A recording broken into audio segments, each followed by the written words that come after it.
ตามการรายงานของทานดาราพรผลสวัสดีห้องหัวหน้าแผนกกสิกรรมและป่าไม้แขวงให้ฮู้ว่าในวันที่23เมษายน2025นี้มาฮอดปัจจุบันชาวเกษตรกรทั่วแขวงบุรีรัมย์ไซได้พร้อมกันขุนเกี่ยวเก็บเกี่ยวข้าวนาแซงของตนได้แล้ว15ส่วนห้อยในนาทีทั้งหมด 1,984 เฮกตาร์ผลผลิต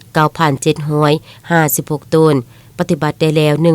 1,524 เฮกตาร์ในนั้นนาดำ 1,046 เฮกตาร์นาวาน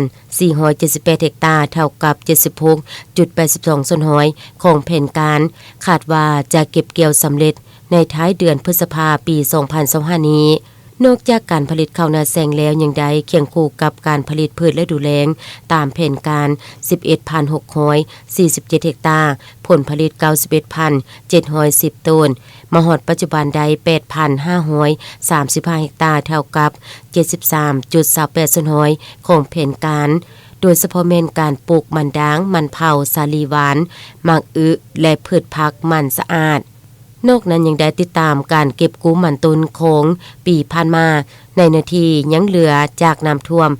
33,000 กว่าเฮกตาร์คาดคะเนผลผลิตจะได้รับทั้งหมด 611,835 ต้นมอดปัจจุบันประชาชนได้เก็บเกี่ยวผลผลิตแล้ว 95 ส่วนห้อยเท่ากับ 31,542 เฮกตาร์ขาดคะเนผลผลิต 581,243 ต้นพร้อมนี้อย่างใดกาเกียมแผนการผลิตข้าวนาปีในนาที 37,331 เฮกตาร์สมรรถภาพผลผลิต 3.97 ต้นต่อเฮกตาร์ผลผลิต 148,183 ต้น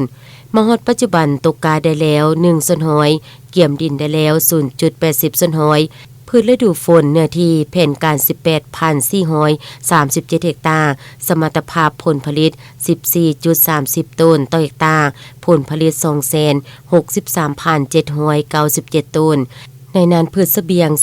2,461 เฮกตาร์ผลผลิต 16,919 ต้นพืชสินค้า 15,667 เฮกตาร์ผลผลิต 241,626 ต้นข้าพเจ้าแนะนำต่างหน้าให้แผนกกสิกรรมป่าไม้แข็งบุรีรัมย์ไซเนาะเป็นผู้รับผิดชอบสุขยูส่งเสริมการผลิตกสิกรรมภายในแข็งบุรีรัมย์ไซก็คือพวกเฮาฮู้นำกันดีแล้วว่าอยู่ในการปลูกข้าวพวกเฮาก็แม่นพยาธิขอบใบแห้งพยาธิจุดสีน้ำตาลและอื่นๆและพวกพืชผักพวกเฮาก็แม่นพยาธิลาน้ำค้างโรคเพี้ยจักจั่นโดยเฉพาะมันอยู่ในพวกมักแตงมักเพชรและมะเขือต่างๆเนาะและถ้าว่าพบเห็นปัญหา